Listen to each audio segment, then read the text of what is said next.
नमस्कार मित्रों, स्वागत है आपके अपने चैनल डी के लाइफ लेसन्स पर, जहां आपको मिलेंगी प्रेरणादायक कहानियां और बुद्ध की गहरी शिक्षाएं। आज हम एक ऐसे प्रश्न पर चर्चा करेंगे जो सदियों से मनुष्य को उलझाए हुए है। हमारा भाग्य कौन लिखता है? भाग्य, जिसे कई लोग जीवन की घटनाओं और परिस्थितियों का पूर्व निर्धारित क्रम मानते हैं, क्या वास्तव में किसी शक्ति द्वारा लिखा जाता है? क्या यह ईश्वर, कर्म या हमारे खुद के प्रयासों का परिणाम है? इस विषय पर विभिन्न धर्मों, दार्शनिकों और विचारकों ने अपने दृष्टिकोण प्रस्तुत किए हैं। भाग्य के इस रहस्यमय और गूढ़ सवाल पर विचार करते हुए हम यह समझने का प्रयास करेंगे कि क्या सच में कोई ऐसी शक्ति है जो हमारे जीवन के प्रत्येक कदम को नियंत्रित करती है, या फिर हम खुद अपने भाग्य के निर्माता हैं। बहुत समय पहले की बात है, एक सुंदर राज्य था जिसका नाम धर्मपुर था। इस राज्य का राजा धर्मराज एक अत्यंत न्यायप्रिय और धर्मपरायण शासक था। राजा धर्मराज अपने राज्य में सुख और समृद्धि लाने के लिए कड़ी मेहनत करता था और उसका एक ही उद्देश्य था, अपनी प्रजा के जीवन को शांतिपूर्ण और खुशहाल बनाना। परंतु जितना वह प्रयास करता, उतनी ही बार वह जीवन की अनिश्चितताओं और भाग्य के खेल को देखकर चिंतित हो जाता था। राजा ने अपनी प्रजा के बीच कई बार देखा कि कुछ लोग कड़ी मेहनत और अच्छे कर्म करने के बाद भी दुखी और कष्ट में रहते हैं, जबकि कुछ लोग बिना किसी विशेष प्रयास के सुखी जीवन व्यतीत करते हैं। इन परिस्थितियों ने राजा के मन में एक गहरी शंका उत्पन्न कर दी। क्या भाग्य का लेखा पहले से ही तय होता है, या इसे इंसान अपने कर्मों से बना सकता है? राजा धर्मराज का मन इस सवाल में उलझ गया और वह इसका उत्तर जानने के लिए बेचैन हो उठा। राजा ने अपने दरबार के सभी ज्ञानी और विद्वान पंडितों से इस प्रश्न का उत्तर पाने की कोशिश की, परंतु कोई भी संतोषजनक उत्तर नहीं दे सका। तभी दरबार के एक पुराने मंत्री ने सुझाव दिया, महाराज, राज्य के बाहर एक आश्रम है जहां एक महान गुरुजी निवास करते हैं। कहा जाता है कि वे जीवन के गहरे रहस्यों को जानते हैं और उनके पास हर प्रश्न का उत्तर है। यदि आप इस सवाल का समाधान चाहते हैं तो आपको उनके पास जाना चाहिए। राजा धर्मराज ने तुरंत निश्चय किया कि वह गुरुजी के पास जाएंगे और इस प्रश्न का उत्तर जानेंगे। अगले ही दिन वह अपने कुछ सेवकों और मंत्रियों के साथ गुरुजी के आश्रम की ओर रवाना हो गए। गुरुजी का आश्रम जंगल के मध्य में स्थित था, जहां शांति और सौम्यता का वातावरण था। जैसे ही राजा आश्रम पहुंचे, उन्होंने देखा कि वहां अनेक लोग गुरुजी के दर्शन के लिए आए हुए थे और सभी की आंखों में एक अजीब सी चमक और संतोष था। राजा ने गुरुजी के सामने प्रणाम किया और अपनी शंका उनके सामने रखी। उन्होंने कहा, गुरुदेव, मेरे मन में एक गहरा प्रश्न है। मैं यह जानना चाहता हूं कि भाग्य का लेखा कौन लिखता है? क्या यह पहले से ही तय होता है, या हम इसे अपने कर्मों से बना सकते हैं? गुरुजी ने राजा की आंखों में गहरे धैर्य और जिज्ञासा को देखा और एक हल्की मुस्कान के साथ बोले, धर्मराज, यह प्रश्न अत्यंत महत्वपूर्ण है। इसका उत्तर पाने के लिए जीवन और कर्म के गहरे अर्थ को समझना आवश्यक है। भाग्य का लेखा इंसान के कर्मों से ही लिखा जाता है, लेकिन इसे समझने के लिए मैं तुम्हें मार्गदर्शक कहानियां सुनाता हूं। ये कहानियां तुम्हारे प्रश्न का उत्तर देंगी। गुरुजी ने राजा को एक पुरानी कहानी सुनाई जो एक गरीब ब्राह्मण की थी। यह ब्राह्मण अत्यंत ईमानदार और साधु प्रवृत्ति का था। उसने जीवन भर तपस्या, पूजा और ईमानदारी से जीवन बिताया था। वह कभी किसी के प्रति द्वेष या दुर्भावना नहीं रखता था और हमेशा धर्म के मार्ग पर चलता था। परंतु उसकी स्थिति बेहद दयनीय थी। उसका परिवार अत्यंत गरीबी में जी रहा था। ब्राह्मण ने सोचा, मैंने जीवन भर अच्छे कर्म किए हैं, फिर भी मुझे इतना कष्ट क्यों मिल रहा है? क्या यह मेरा भाग्य है जिसे मैं नहीं बदल सकता? एक दिन ब्राह्मण ने अपने गांव के मंदिर में जाकर भगवान से प्रार्थना की।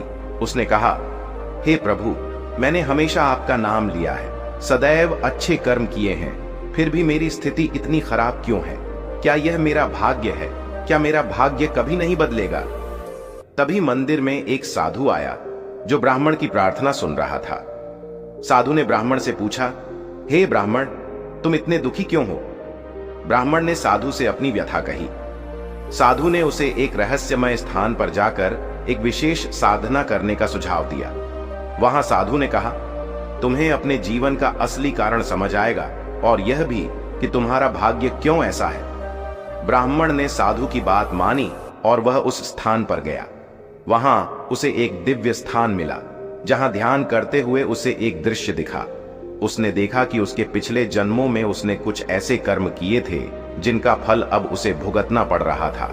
ब्राह्मण ने यह भी देखा कि वह अब अपने वर्तमान जन्म के अच्छे कर्मों के कारण अगले जन्म में सुखी और समृद्ध होगा।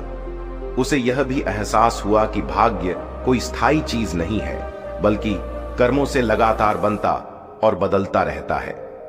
गुरुजी ने कहा, धर्मराज, यह कहानी यही बताती है कि हर व्यक्ति के कर्म ही उसके भाग्य का निर्माण करते हैं। ब्राह्मण के पिछले कर्मों के फल स्वरूप उसे गरीबी का सामना करना पड़ा, लेकिन उसके वर्तमान कर्म उसके भविष्य को उज्जवल बना रहे थे। गुरुजी ने राजा धर्मराज को दूसरी कहानी सुनाई, जो एक सांप और चील की थी। गुरुजी ने कहा, धर्मराज, एक बार की बात है, एक विशाल जंगल में एक सांप रहता था। वह सांप बहुत ही चतुर और चालाक था, लेकिन उसका जीवन कठिनाइयों से भरा हुआ था। वह हर रोज अपने शिकार की तलाश में निकलता और अक्सर छोटी छोटी लड़ाइयों में फंस जाता, क्योंकि जंगल में शिकार कम था। उसकी सारी ऊर्जा सिर्फ जीवित रहने में ही खर्च हो जाती थी। एक दिन वह सांप जंगल के एक बड़े पेड़ के नीचे आराम कर रहा था। तभी उसने आसमान में एक चील को ऊंचाई पर उड़ते देखा। चील को न तो किसी प्रकार की परेशानी हो रही थी और न ही उसे भोजन की कमी थी।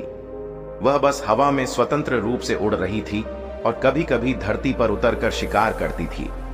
सांप को चील की स्वतंत्रता देखकर ईर्ष्या हो गई। उसने सोचा, काश मैं भी चील की तरह ऊंचाई पर उड़ सकता। मुझे भी ऊपर से सब कुछ साफ साफ दिखता और शिकार भी आसान हो जाता।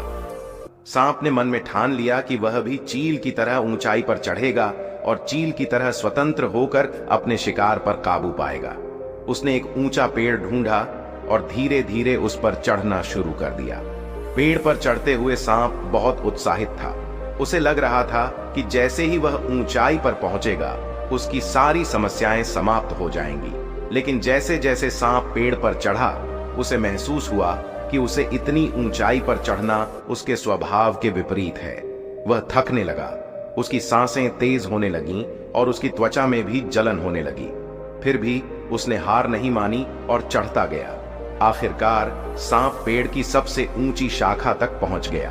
अब उसने खुद को बहुत शक्तिशाली और ऊंचाई पर महसूस किया। लेकिन जैसे ही वह ऊंचाई पर पहुंचा, एक चील आसमान में मंडराती हुई उसके पास आ गई। चील ने सांप को देखा और तुरंत उस पर झपट्टा मारा। चील ने सांप को अपनी तेज चोंच और नुकीले पंजों से पकड़ लिया। सांप को भागने का कोई मौका नहीं मिला। वह जिस ऊंचाई तक पहुंचना चाहता था, वहीं उसकी जान का खतरा बन गई थी। सांप ने आखिरकार समझा कि ऊंचाई पर चढ़ने का कोई फायदा नहीं है, क्योंकि वह चील की तरह उड़ने वाला प्राणी नहीं था।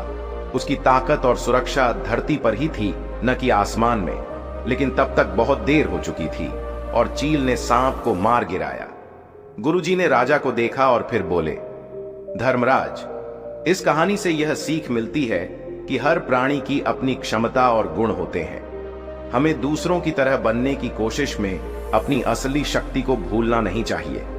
सांप का जीवन धरती पर था, उसकी ताकत जमीन पर थी, लेकिन उसने अपनी सीमा को पहचाने बिना चील बनने की कोशिश की और वही उसकी सबसे बड़ी गलती थी। हमें अपनी ताकत और स्वभाव के अनुसार ही जीवन में निर्णय लेने चाहिए।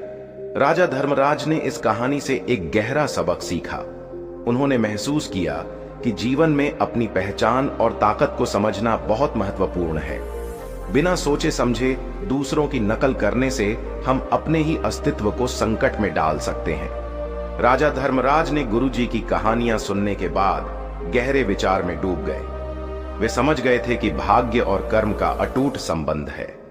उन्होंने गुरुजी से विनम्रता पूर्वक पूछा, गुरुदेव, आपने मुझे जो कहानियां सुनाई, उनसे यह तो स्पष्ट हो गया कि कर्म ही भाग्य का निर्माण करते हैं। परंतु एक और प्रश्न मेरे मन में है। यदि हमारा वर्तमान कर्म हमारे भविष्य का भाग्य तय करता है, तो क्या यह संभव है कि हम अपने वर्तमान कर्मों से अपना भाग्य पूरी तरह बदल सकें? गुरुजी ने मुस्कुराते हुए उत्तर दिया, धर्मराज, बिल्कुल। जीवन में हर पल नया अवसर होता है। जिस प्रकार तुम अभी अपने वर्तमान को बदलने का निर्णय ले सकते हो, वैसे ही तुम्हारे कर्मों से तुम्हारा भविष्य भी बदल सकता है।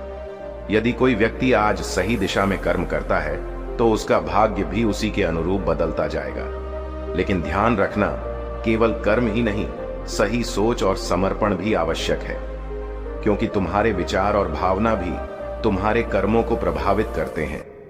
राजा ने गहरे सम्मान के साथ गुरुजी के शब्दों को स्वीकार किया और प्रणाम करते हुए कहा, गुरुदेव, आपने मेरे जीवन का सबसे बड़ा प्रश्न सुलझा दिया।